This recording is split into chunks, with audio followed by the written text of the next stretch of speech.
Hello everyone, this is Meenakshi Dilip Birari, working as an assistant professor at Maratha Vidya Prasarak Samaj, Nasik.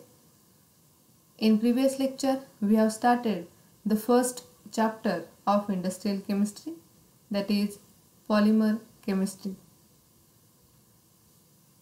In earlier lecture, we have studied introduction to polymers. Now, in today's lecture, I am going to talk about classification of polymers.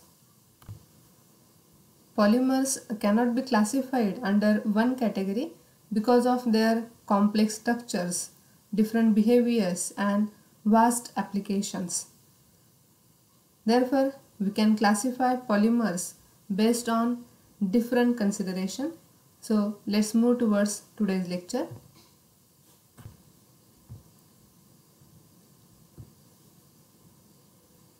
Polymer is genetic name which is given to a vast number of materials of high molecular weight. Depending upon different chemical structures for monomers and polymers, their physical properties, thermal characteristics and the ultimate uses, polymers can be classified in different ways as follows.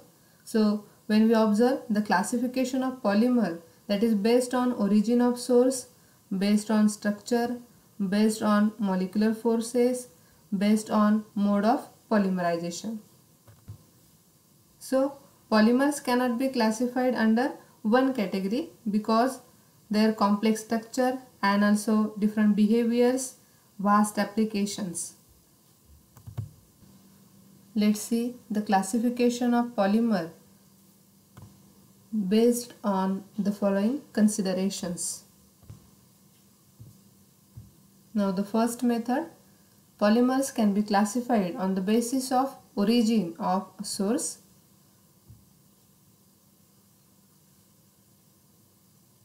Polymers can be classified on the basis of availability or occurrence. So these are three important types.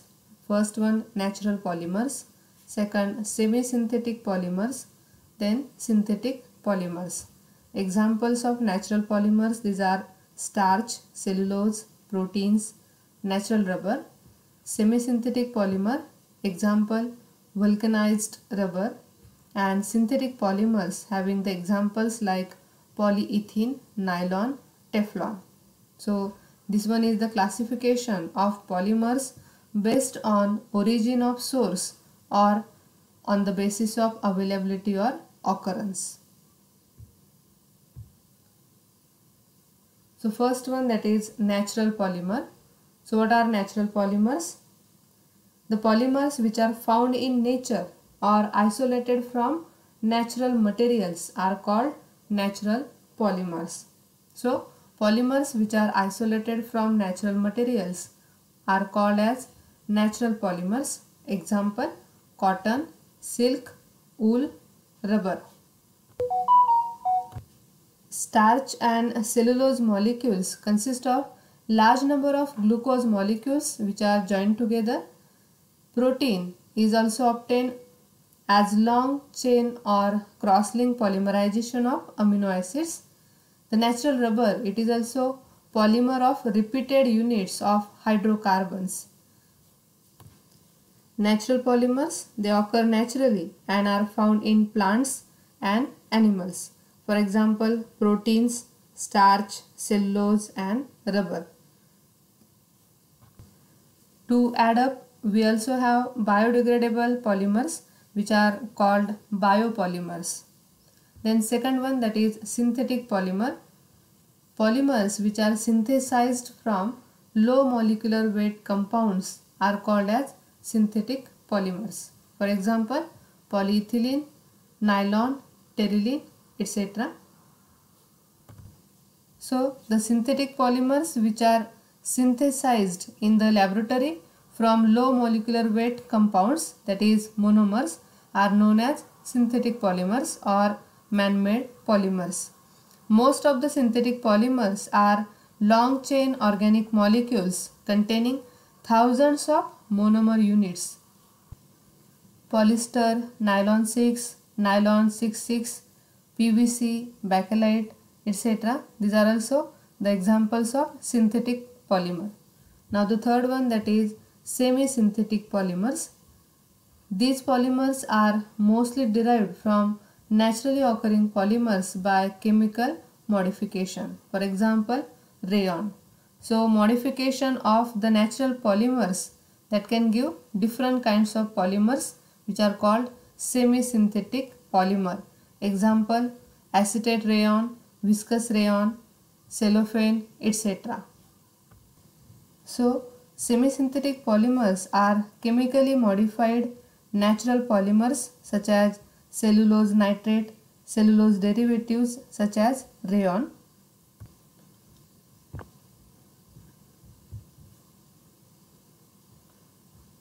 So based on origin of source or on the basis of availability or occurrence, polymers can be classified into three types like natural polymer, synthetic polymer and semi-synthetic polymers. The natural polymers, these are the polymer which results from only raw materials that are found in nature. For example, DNA and RNA, which are natural polymers. Also cotton, DNA, wool, wood, which are naturally occurring polymers.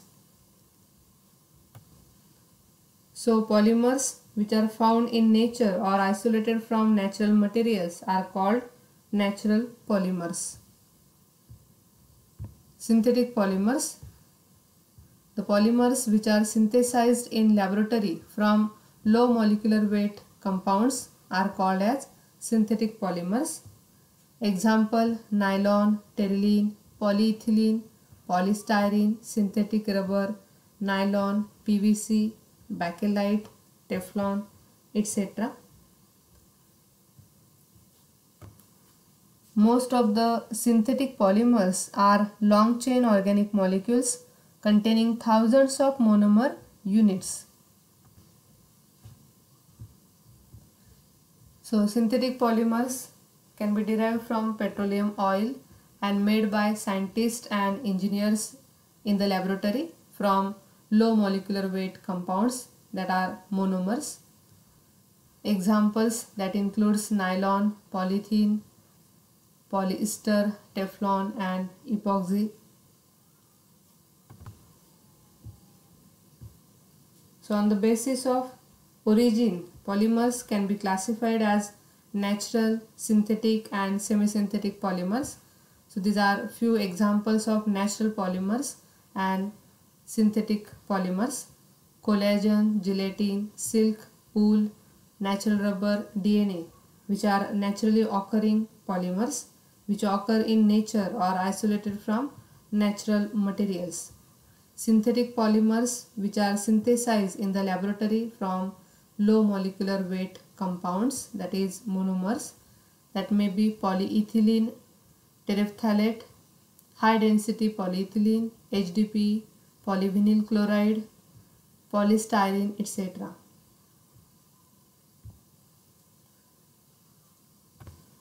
Polymers can be classified on the basis of molecular structure. The mechanical properties are also governed by the structure of polymer chains.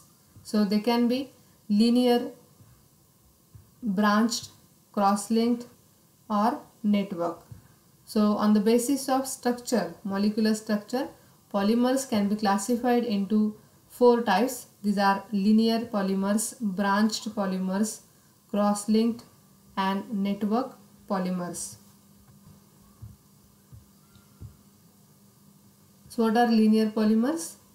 Linear polymers, that means the molecules form long chains without branches. These are called as a linear polymers. On the basis of molecular structure, we can observe here in this structure the long chain of polymer is observed without branches. So molecules form long chains without branches called linear polymers. Second one, branched polymer, molecules having branch points that connect three or more segments These are called as a branch polymers. Then third, cross-linked polymer. It includes interconnections between chains. So these polymers are called cross-linked polymer. Fourth one, on the basis of molecular structure, polymer can be classified as a network polymer.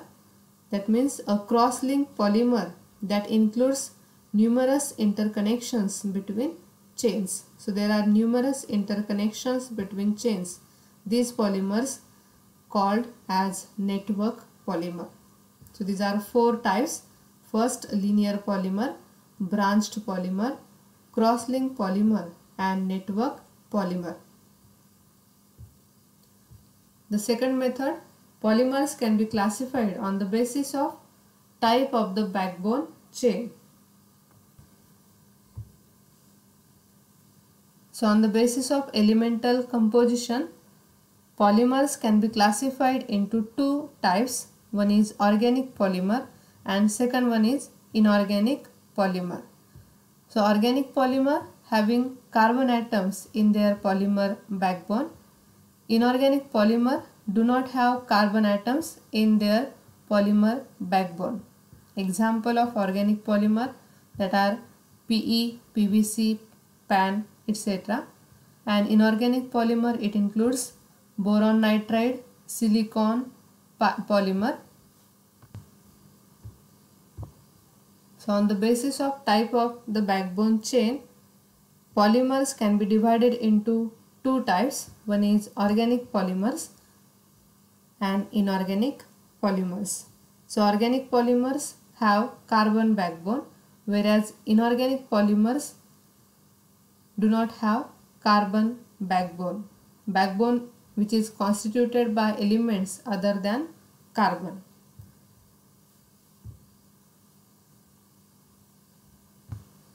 Depending upon the nature of atoms present in the backbone chain of polymers, they are grouped as organic polymers and inorganic polymers. So we should remember, organic polymers have carbon backbone, whereas inorganic polymers do not have carbon backbone.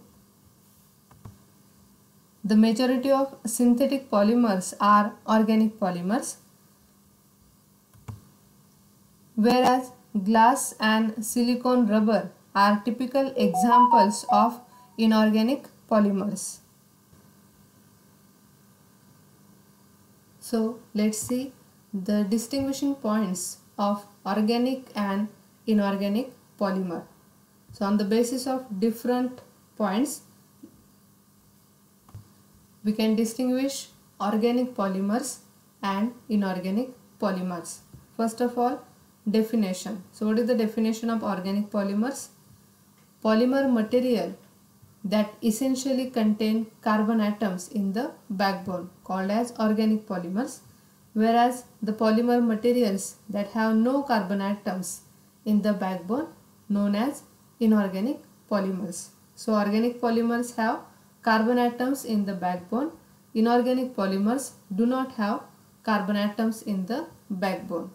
Secondly, carbon atoms in the backbone, which is also one of the distinguishing point.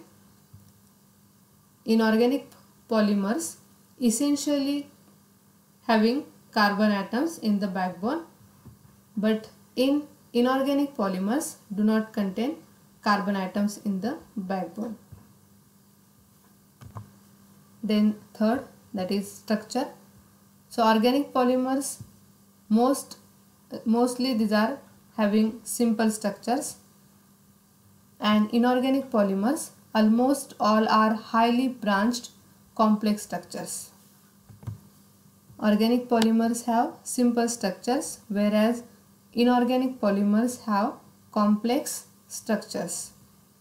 Then effect on nature.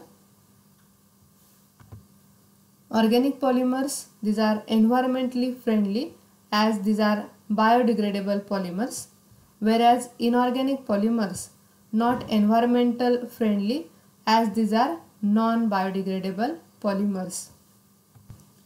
Examples of organic polymers that include polysaccharides, proteins, polynucleotides, polyesters, etc. Inorganic polymers having the examples like silicone rubber, polyphosphazenes, etc. So by using these points we can compare organic and inorganic polymers. Now the next method, polymer can be classified on the basis of synthetic modes of polymerization. So monomers undergo polymerization by two types. They are addition polymerization or chain growth polymerization, condensation polymerization or step growth polymerization. So there are two modes of polymerization. One is addition polymerization and condensation polymerization. Based on these modes of synthesis, the polymers are classified into two main groups. One is addition polymers and condensation polymers.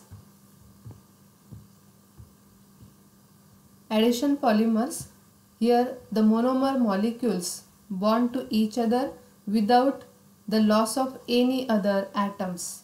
For example, alkene monomers. Here the monomers are usually unsaturated compounds or derivatives of ethylene. Addition polymers have the same empirical formula as their monomers. Example, alkene monomers. Second, condensation polymers. Usually two different monomers combine with the loss of small molecule, usually water. Here each monomer normally contains two functional groups and there is a loss of water molecule or alcohol. The empirical formula of the polymer is different from that of the monomers. For example, polyesters, polyamides, nylon 6, terylene, bakelite, etc.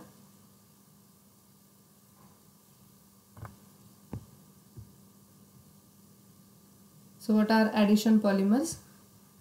The polymers formed by the addition of monomers repeatedly without removal of byproduct, which are called addition polymers. These polymers contains all the atoms of the monomers, hence their molecular weight are integral multiple of the monomer unit. And the monomers are usually unsaturated compounds or derivatives of ethylene. Addition polymers have the same empirical formula as their monomers. For example, Teflon, polyethylene, polypropylene, PVC. So by using addition polymerization, it yields product that is an exact multiple of the original monomer unit. So that the empirical formula, it is also same for the addition polymers as their monomers. Suppose we take this example, ethene, it is a monomer unit. N number of ethene, these are monomer units, are involved in the polymerization to produce polymer, that is polyethene. So that is a repeating unit. So we get N number of repeating units in the polymer chain. So it yields product that is an exact multiple of the original monomer unit. So addition polymerization involves the addition of monomers to the polymer chain. So these are common polyolefins. Ethylene, that is a monomer unit which undergo the polymerization. Here the repeating unit, we can observe n number of repeating units to form polymer. Then propylene, styrene, vinyl chloride, tetrafluoroethylene, these are monomer units. There may be the formation of number of polymers: polyethylene, polypropylene, polystyrene, polyvinyl chloride, PVC, polytetrafluoroethylene, that is Teflon. Now the second, condensation polymers. They are formed by the combination of two monomers by removal of small molecules like water, alcohol or ammonia. Their molecular mass is not the integral multiple of monomer units. Condensation polymers have ester and amide linkage in their molecules. Example, polyamides, these are nylons, polyesters, PET. So condensation polymer involves series of condensation reactions between two or more monomer units. Each monomer normally contains two functional groups. As a result of condensation, loss of some small molecules such as water or alcohol or ammonia take place. And the empirical formula of the polymer, it is different from that of monomers. Already I have explained that in addition polymerization, the empirical formula, it is same as that of monomers, but in condensation polymers, the empirical formula of the polymer is different from that of monomers.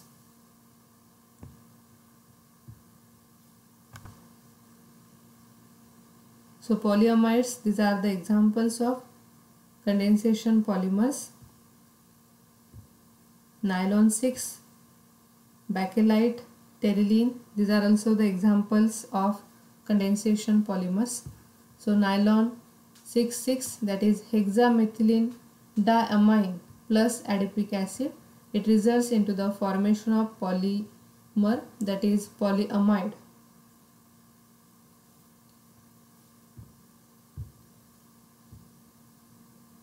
These are again the examples of condensation polymers, polyesters and amides. These are the monomer units and there is the formation of polymer.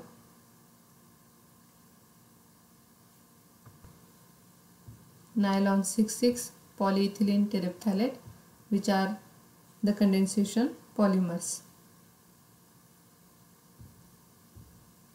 Now the next method, on the basis of intermolecular forces, polymers can be classified. So the classification on basis of intermolecular forces or ANUs, polymers are classified as elastomers, fibers, resins and plastics. So elastomers which undergo long elongation when pulled and return to original position when released. That is example, natural rubber. Fibers which are long, thin, thread-like polymers and that do not undergo stretching or deformation. These are also linked by hydrogen bonding. For example, jute, silk and nylon 6,6. Then resins have low molecular weight that are also used as adhesives.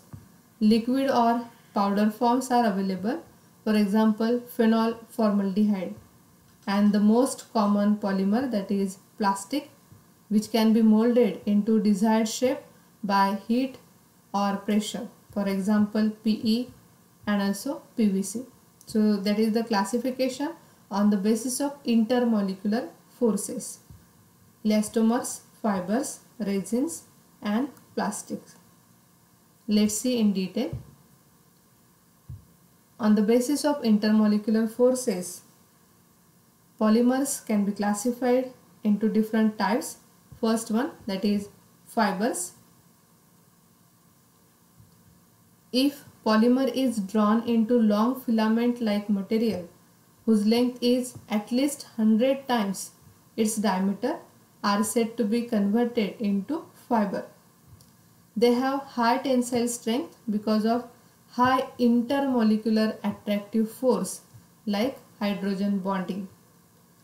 Also, these polymers have the crystalline nature. So these are highly crystalline. Examples like nylon and terylene. So these are the polymers having long, thin and thread-like structure with high tensile strength and high modules. The natural fibers like cotton, silk, wool These are the typical examples. Fibers are twisted into threads which can be woven into cloth or embedded in plastic material to impact strength. This can be attributed to the strong intermolecular forces like hydrogen bonding. So these are highly crystalline, also have high tensile strength. Example, that is the synthetic fibers like polyamides, also cotton, silk, wool, which are the typical examples of natural fibers. Then second type, that is elastomer. They are solids with rubber-like elastic properties. Here the polymeric chains are held together by the weakest intermolecular forces, so they are highly amorphous in nature. These weak binding forces permit them to be stretched. So elastomers, these are the polymer chains held together by weakest intermolecular forces. These weak forces permit the polymer to be stretched. In vulcanized rubber, the hydrocarbon chain are held together by cross-linking chains. Similar to fibers, the molecules of elastomers are long and thin and become linked up when the material is stretched. But the difference between fibers and elastomers is that when the stretching force is removed, the molecules of elastomers do not remain extended but return to their original position because the intermolecular forces are weaker than in fiber. Due to strong force, a close packing of chains gives crystalline nature, and these polymers also show sharp melting points. The important uses of elastomers are of making automobile tires. So examples, natural rubber, Buna S, Buna N, and vulcanized rubber. We should remember, in elastomers, the chains are held together by weakest intermolecular forces. If we compare elastomers with fibers, elastomers are the polymers having weakest intermolecular forces as compared to fibers. Now the next, that is plastics. Polymer is shaped into hard and tough utility articles by application of heat and pressure is known as plastics. Here the intermolecular force between polymeric chains are intermediate between elastomers and fibers. They are partially crystalline, for example polystyrene, PVC, PMMA. So when we compare elastomers, fibers and plastic, the plastic polymeric chains have intermediate intermolecular forces as compared to fibers and elastomers. So plastic, it is a polymer which is shaped into hard and tough articles by application of heat and pressure. The molecular structure of plastic is of two general types. One is long molecules, either linear or branches, and the second space network molecules with cross link. That is, one is thermosoftening plastic and second one, that is thermosetting plastic. So on the basis of molecular structure of plastic, there are two types. One is thermosoftening plastic and second one thermosetting plastic. Also we can say polymers can be classified on the basis of thermal response. So thermoplastics and thermosetting plastic. So these are few examples of thermoplastics and thermosetting plastic. Let's see what are thermoplastic and thermosetting plastics.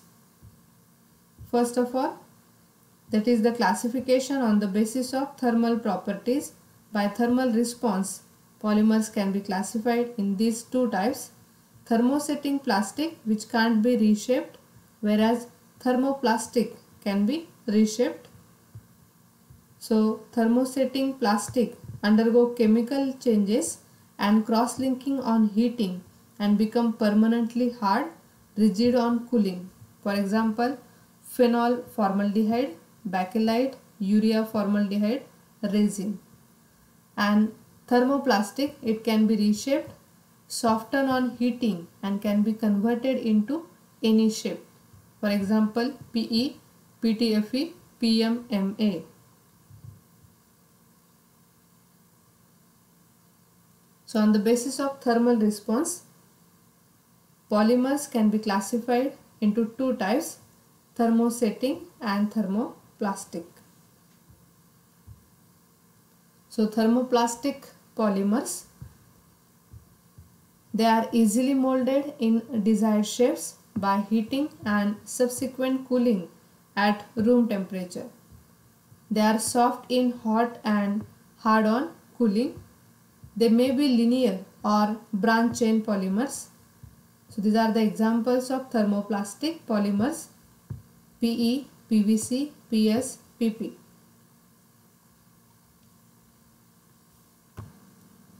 Thermoplastic polymers consist of mostly a long chain linear molecules with a limited number of crosslinks. These are formed by polymerization by addition reactions. These polymers have small molecular weight and weaker intermolecular forces. The physical forces between the two consecutive molecules weaken on heating and plastic gets converted into a soft fluid material. The softened fluid material can be easily molded into any desired shape. On heating, these polymers soften and hence they are also called as thermoplastics. These are soluble in suitable organic solvents due to weaker intermolecular bonds. Examples are polyethylene, polyvinyl chloride, polystyrene, cellulose acetate, cellulose nitrate, etc. Now the next one, that is thermosetting plastic. This polymer is hard and infusible on heating. These are not soft on heating under pressure and they are not remolded.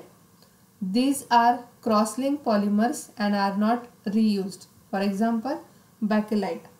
So thermosetting plastic consists of a network of chains joined together by crosslinks. These are formed by polymerization by condensation reactions. These polymers have high molecular weight and strong intermolecular forces. The strong bonds do not break up by heat or by pressure. Thus, these cannot be softened by heating and hence cannot be reshaped or reused. They are harder, stronger and more brittle. These polymers are insoluble in organic solvents due to stronger intermolecular bonds. For example, phenol formaldehyde, urea formaldehyde resins, silicones, bakelite, etc. So that is thermosetting polymer. Now we have studied both types. One is thermosoftening plastic and thermosetting plastic. So let's see the distinguishing points between thermosoftening and thermosetting plastic. How we can compare thermosetting and thermosoftening plastic. Thermoplastic.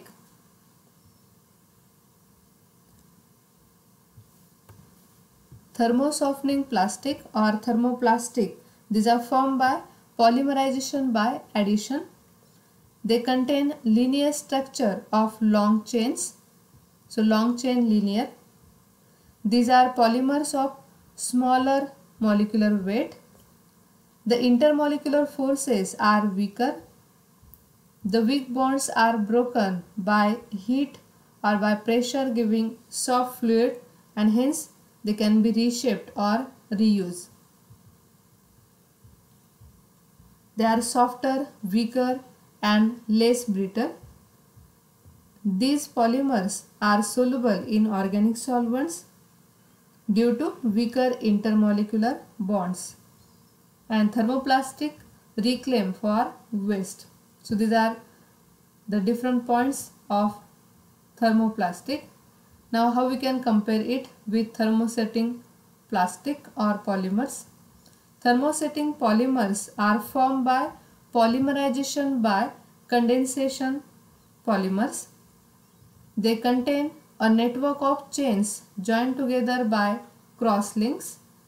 These are polymers of higher molecular weight. The intermolecular forces are strong and the strong bonds are not broken by heat or by pressure and cannot be softened, therefore cannot be reshaped or reused. These polymers are harder, stronger and more brittle. When we compare solubility, thermosetting polymers are insoluble in organic solvents and these polymers cannot be reclaimed. So these are the difference between thermoplastic and thermosetting plastic. So we should remember thermoplastic, that is soften on heating, but thermosetting polymers do not soften on heating. Having the structure long chain linear polymers, but thermosetting polymers having 3D structure. These polymers are formed by addition polymerization, whereas thermosetting polymers are formed by condensation polymerization. Thermoplastic can be reshaped and reused, whereas thermosetting plastic cannot be reshaped. Thermoplastic, that is soft, weak and less brittle. Thermosetting plastic, that is hard and strong and more brittle. When we compare solubility, thermoplastic, it is soluble in organic solvent, whereas thermosetting plastic, it is insoluble in organic solvents. Thermoplastic, it can be reclaimed for waste, but thermosetting polymers cannot be reclaimed. So we should remember distinguishing points between thermoplastic and thermosetting plastic. So in today's lecture, we have studied in detail the classification of polymers by different ways by considering the different ways. In next lecture, we will study the nomenclature of polymers. Thank you.